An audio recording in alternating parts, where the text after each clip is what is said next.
Un mensaje para hoy. Un mensaje para hoy. Y la tierra no va a ser necesariamente diferente. Va a ser la misma tierra. ¿Me explico? Pero vamos a estar trabajando ¿desde dónde? Desde Jerusalén, por toda la tierra. Entonces, sabremos nosotros que en realidad debajo de nuestros pies está ¿quién? El dragón. En algún lugar de la tierra o del abismo, ese va a estar encerrado por 1000 años. ¿Estamos? En el capítulo 20 también se nos habla del posible tribunal de Cristo. Y esto ya lo habíamos hablado anteriormente, cuando este tribunal se puede manifestar, porque no es el juicio final. No es el juicio final. ¿Cuándo es el juicio final? Cuando los libros sean ¿qué? Abiertos. Pero Pablo habla sobre un tribunal de Cristo. Y Juan escribió sobre un tribunal también donde aparecerán jueces al final de la gran tribulación, antes de entrar al milenio. Ahora, vea esto. Ocurre la primera resurrección antes de entrar al reino milenial. En el tribunal de Cristo, si es este el posible tribunal de Cristo, ahí es que ocurre la primera resurrección antes de entrar al reino milenial. ¿Por qué? Se habla de tronos y jueces sentados en ello. Cuando se habla del tribunal de Cristo es entonces porque esto posiblemente signifique que se van a entregar los galardones y las instrucciones para trabajar durante el reino de Cristo. En el verso 4 del capítulo 20, aquí encontramos, capítulo 20, verso 4, dice: y vi tronos, y se sentaron sobre ellos los que recibieron facultad de juzgar, y vi las almas de los decapitados por causa del testimonio de Jesús y por la palabra de Dios, los que no habían adorado a la bestia ni a su imagen, ni recibieron la marca en sus frentes ni en sus manos. Y vivieron, ¿cuánto? 1000 años. Esto está ocurriendo antes o después del milenio. Antes. ¿Lo puede ver? Antes del milenio esto ocurre. Esto que está ahí no es el juicio final, cuando los libros sean abiertos al final del milenio. Entonces, eso, les digo esto porque eso nos da la posibilidad entonces de que el tribunal de Cristo se celebre aquí, que es cuando los galardones serán ¿qué? Entregados. Y conste que el tribunal de Cristo es para creyentes. Y aquí se está hablando, en el versículo 4, se está hablando solamente de creyentes. ¿Por qué lo sabemos? Porque más adelante se nos dice que esos son los que van a vivir y se les llama la primera ¿qué? Resurrección. Es muy probable que entonces el tribunal de Cristo sea en este momento, antes de que comience el milenio de Cristo. O sea, antes de que Él comience a reinar abiertamente desde Jerusalén. Entonces, repito esto porque es muy probable que esto sea lo que ocurra en este momento dado, que los galardones y las instrucciones para trabajar durante el milenio sean dadas en ese momento. Ahora, se nos habla también del silencio de la muerte. ¿Por qué?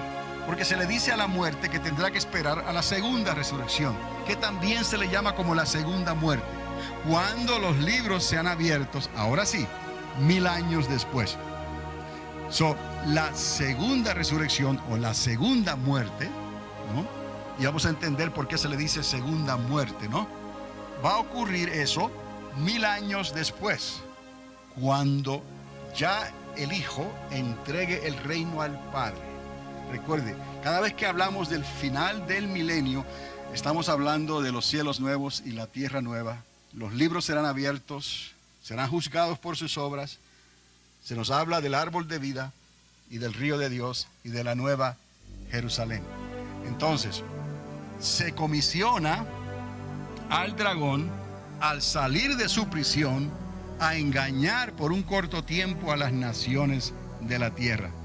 Entonces, aquí en este capítulo 20, se nos habla también de cómo al dragón se dice aquí, si usted lee antes del versículo 4, en el versículo a mitad del versículo 3 dice, después de los 1000 años debe de ser desatado por un poco de tiempo. Quiero que note esto, la palabra que usan aquí. El dragón, después de los 1000 años, dice ahí, debe de ser ¿qué? Desatado. Ok, pues no pasemos esto muy a la ligera, porque ese debe de ser desatado implica algo, ¿no?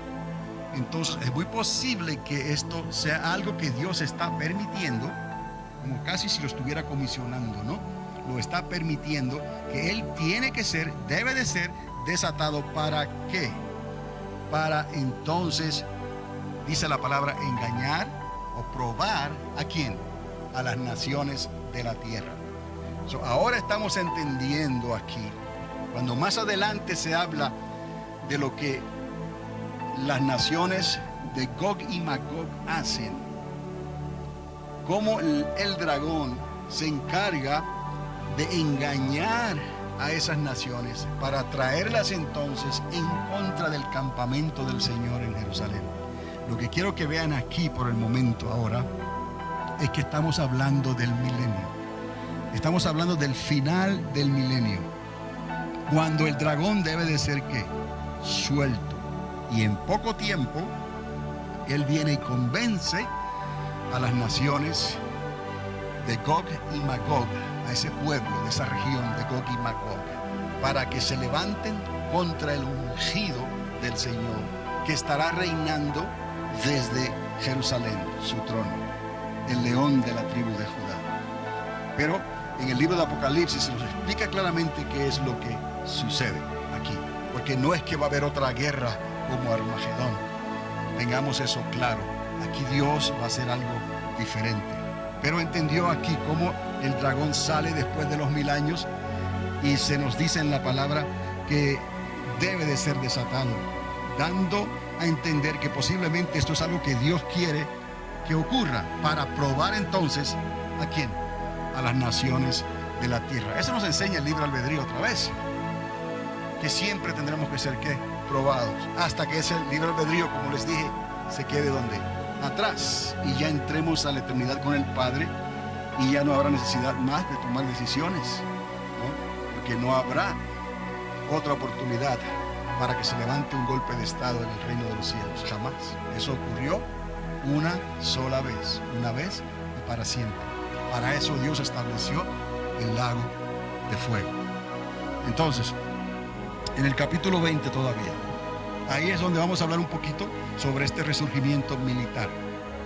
Los comandos de Gog y Magog, cientos de miles, que dice la Biblia que es como la arena del mar, bajo la dirección del dragón, realizan una cometida desesperada y final, acampando alrededor de Jerusalén para asaltarla. Y esto, si usted, no lo vamos a hacer en estos momentos, pero si está tomando nota, mire, en Ezequiel capítulo 38, Ezequiel 38 y Ezequiel capítulo 39. Cuando estudiamos sobre eso, yo hice mención de estos eventos, cómo esto ocurre, en qué tiempo algo relacionado a esto ocurre durante la gran tribulación y cómo algo relacionado a esto ocurre al final del milenio. Porque son las dos cosas que tenemos que observar aquí. Que algo que tiene que ver con Gog y Magog ocurre antes del milenio, cuando Él pone los pies sobre el monte de los olivos. Y algo relacionado con Gog y Magog ocurre al final de los 1000 años. Entonces, si usted lee y repasa los capítulos 38 y 39 del profeta Ezequiel, ahí se le va a dar más información. Si no, busque los videos donde estudiamos esa parte de las profecías de Ezequiel y ahí está esto explicado con detalle. Pero aquí, resumiendo entonces, los comandos de Gog y Magog, cientos de miles, bajo la dirección del dragón, realizan una cometida desesperada ya, porque no tiene otra, y final, acampando alrededor de Jerusalén para asaltarla. Recuerde, el dragón sale después de esos 1000 años para engañar ¿a quién? A las naciones de la tierra. Y nos dice la Biblia que logra convencer a una gran multitud de humanos. Y hasta usa la referencia, creo, como la arena del mar. O sea, cientos y cientos de miles o millones tal vez. No sabemos exactamente la población actual de la tierra después de esos 1000 años. Pero sí, no había enfermedad, no habrá enfermedad como se conoce hoy, no habrá violencia como se conoce hoy. Imagínense cómo se va a poblar la tierra durante esos 1000 años. Quiere decir, es como si Dios le estuviera dando otra oportunidad a toda la tierra otra vez para ser repoblada durante esos 1000 años. Va a haber grande multiplicación de seres humanos durante ese tiempo. Ahora, el ataque fue frustrado por Dios mismo. Cuando digo aquí Dios mismo, ¿es quién? El Padre, porque ¿dónde está el Hijo? En la tierra, en Jerusalén. ¿Está qué? Reinando por 1000 años. Ahora, dice la Escritura que ese ataque fue frustrado por Dios mismo, quien hizo descender fuego del cielo y consumió el gran ejército. Ese gran ejército que se levantó haciéndole caso al dragón, todo ese ejército fue destruido en un instante. Como cuando Elías pidió que descendiera fuego sobre aquellos, ¿no? Y cayó fuego ¿de dónde? Del cielo. ¿Y los qué? Y los consumió en un instante, ¿no? De esa misma manera va a descender fuego del cielo y va a consumir en un instante a todos esos millones de soldados que se levantaron contra Dios. Pero lo que quiero que vean aquí ahora, que concluye entonces, ya por fin, concluye el reino del dragón en este mundo al final de los 7000 años. Y ahora vamos entendiendo entonces, ¿no? ¿Por qué es tan significativo los 6 días de la creación y el 7º día de la creación? Los 6000 años de la humanidad y el milenio que falta. ¿Por qué es tan significativo todo esto? ¿Por qué Dios habla de esto? Que un día es como 1000 años y 1000 años como un día. Porque es para nosotros, amados. Necesitamos entender que ya estamos en ese 6º milenio. Estamos llegando a la conclusión. Y lo que queda por obligación es el día del Señor. No hay otra. Ese día se va a manifestar. Estamos hablando de una semana. Dios es el matemático del universo. Está hablando de lo mismo. A través de muchas maneras usa una sincronización en la matemática para que el pueblo de Dios, la humanidad, sepa que Dios nos está revelando, nos está mostrando cosas. Cuando Él dice de esas 70 semanas, eso está marcado en la Biblia, que falta una. Los 6 días de la creación, los 6000 años de la humanidad desde Adán y Eva hasta hoy. No estamos diciendo que Dios creó el universo y todo en 6000 años, no. Eso es ridículo porque la ciencia ha demostrado que el universo tiene casi 14 billones de años y que nuestro sistema solar tiene casi 6 billones de años. Y la Tierra misma está marcada. Cómo ha sido creada y cómo ha ido desarrollándose. No vamos a decir que Dios lo creó todo en 6000 años, no. La Biblia no dice eso. Entonces vamos a entender cómo es que Dios permitió que todo esto ocurriera de esta manera. Porque Dios tenía un plan con esos 7000 años nada más. 7000 años nada más. Entonces va a concluir el reino del dragón en este mundo, en esta tierra, porque Él es el príncipe de este mundo. Al final de los 7000 años.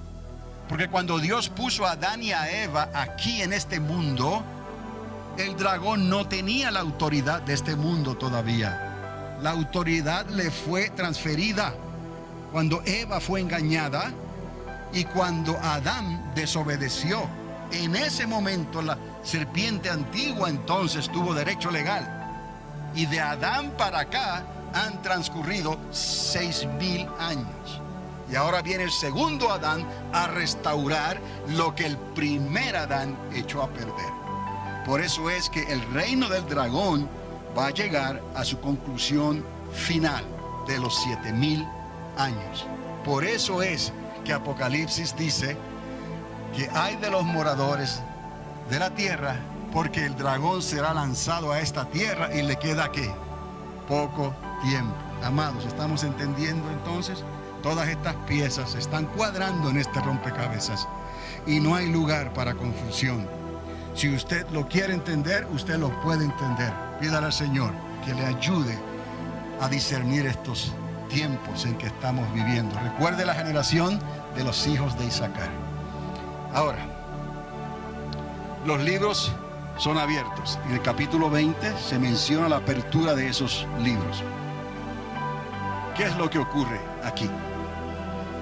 Un gran cataclismo cósmico ocurre y aparece la luz del gran trono de Dios, donde se presentan todas las almas que murieron durante los últimos 7,000 años y que no tomaron parte en la primera resurrección para reinar con Cristo en el milenio. Por eso es tan importante dividir entre la primera y la segunda resurrección, porque solo los que fueron partícipes de la primera resurrección pudieron entrar con cuerpos glorificados al milenio con Cristo. Los demás tuvieron que entrar con los que Dios permitió que sobreviviesen a la gran tribulación y los que nacieron y murieron durante el milenio, pero tendrán que esperar a que los libros sean abiertos y serán juzgados por sus obras. Por eso es que hay que definir claramente cuándo es la primera resurrección, cuándo es la segunda resurrección, qué es la segunda muerte, por qué se le llama la segunda muerte y cuándo es que estas cosas van a acontecer. Porque unas van a acontecer antes del milenio y otras van a acontecer después del milenio. Pero entonces, regresando aquí a cuando los libros sean abiertos, sabemos que habrá cielos nuevos y tierra nueva. Ahí está el cataclismo. Y sabemos que va a aparecer el gran trono de Dios, y el Dios es luz, la luz inaccesible. Eso tiene que ocurrir un gran cataclismo cósmico, cielos nuevos y tierra nueva, y donde va a aparecer el resplandor de la gloria de Dios en el gran trono de Dios. Y esa luz lo va a revelar todo. Todo va a salir a relucir, todo. Las almas que han muerto y que no han resucitado todavía, todas ellas serán reveladas y todas serán atraídas al gran trono blanco. Y ahí uno por uno, serán juzgados según sus obras. Y lo triste de todo esto es que si sus nombres no aparecen inscritos en el libro de la vida, no tendrán oportunidad de salvación jamás. Serán lanzados al lago de fuego eternamente y para siempre. Por eso es que aquí les digo que aparecen, se presentan todas las almas que murieron durante los últimos 7,000 años y que no tomaron parte en la primera resurrección. Por eso es que dice que el mar entregó a los muertos y todo salió a relucir aquí. Todo sale a revelarse aquí, a manifestarse. Todas ellas fueron juzgadas según sus obras, dice la Escritura. Y parece ser que aún el infierno, el Hades y la misma muerte, que es el lugar de los muertos, a menos que personifiquemos a la muerte como otro ser más, no creo que ese sea el caso. Se personifica a Lucifer porque es un ser, y se le identifica el Hades porque es un lugar, pero a la muerte parece que se identifica. Pero léalo bien lo que aquí está diciéndose, parece que se personifica. Y dice, el Hades y la misma muerte fueron, si se personifica, o fue transferido al lago de fuego. Vamos a entender esto aquí ahora, que el Hades y la muerte, si estamos hablando de lo mismo, el lugar donde están los muertos, fue transferido ¿a dónde? Al lago de fuego. Es lo que dice el libro de Apocalipsis. La muerte y el Hades fueron lanzados ¿a dónde? Al lago de fuego. Pero entendamos entonces aquí que es posible que en la traducción se haya personificado aquí el sentido de la palabra, porque estamos hablando del Hades y sabemos que el Hades es el infierno, ¿entendemos? Y hablamos de la muerte, pero cuando se habla de la segunda muerte, entonces tenemos que entender, ¿es la muerte el lugar de los muertos o se está personificando como algo más? Entonces es por eso que les digo que posiblemente es el lugar de los muertos, el mismo lugar donde está el Hades. Y los que murieron en Cristo fueron a dar a otro lugar, Jesús mismo hizo esa separación, bajando al corazón de la tierra y sacó de ahí a la cautividad. Entonces el paraíso que se menciona en la Biblia fue trasladado ¿a dónde? A un lugar en el tercer cielo. Pero los demás se quedaron ¿dónde? En el corazón de la tierra. Recuerde ahora, en estos momentos que se está hablando de los que están en el infierno, que el infierno está en algún lugar entre este abismo y el corazón de la tierra. El núcleo interno, sea sólido o cristalizado, y sabemos que está girando. El infierno está en algún lugar de la tierra, o se puede llegar a él por el abismo. Y recuerde, el Apocalipsis habla de que hay un ángel que Dios envía, quien trae las llaves ¿de dónde? Del abismo. Es como entonces decir, ¿para qué una llave? Para abrir una puerta. ¿Dónde? En el abismo. ¿Hacia dónde va esa puerta? Son cosas que tenemos que considerar, pero no de una manera confusa, sino que tenemos cierto entendimiento para entender estas cosas, ¿no? Así que el infierno, estamos hablando, está en el corazón o en algún lugar dentro del globo terráqueo. Regresando aquí, todas las almas entonces fueron juzgadas según sus obras, y parece ser que aún el infierno, el Hades y la misma muerte, el lugar de los muertos, fueron o fue transferido al lago de fuego. Y todo aquel cuyo nombre... Un mensaje para hoy. Un mensaje para hoy.